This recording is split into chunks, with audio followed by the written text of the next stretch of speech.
ఈ జుత్తులు మారి నక్క సింహంతో అంది. బ్రాహ్మణుడు నిన్ను చంపాలని చూస్తున్నాడు అని అంది. సింహం నీకెలా తెలుసు అని అడిగింది. అప్పుడు ఈ నక్క రోజులాగే నేను ఊళ్ళోకి కోడి దొరికిద్దామో అని వెళ్ళాను. అలా బ్రాహ్మణుడు ఇంటికి కూడా వెళ్ళాను.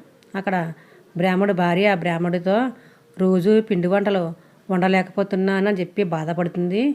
అలాగే బ్రాహ్మణుడు కూడా రోజు నేను కూడా పిండి వంటలు తీసుకుని వెళ్ళి పెట్టలేకపోతున్నాను అని చెప్పి బ్రాహ్మణుడు కూడా బాధపడుతున్నాడు. ఇద్దరు కలిపి ఈ పిండి వంటల్లో విషం కలిపి పెట్టేద్దాం.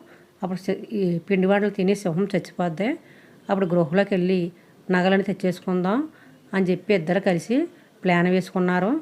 నేను చోటు నుంచి ఆలకించాను. ఇప్పుడు తెచ్చే పిండి వంటల్లో బ్రాహ్మణుడు విషం కలిపి తీసుకొస్తున్నాడు.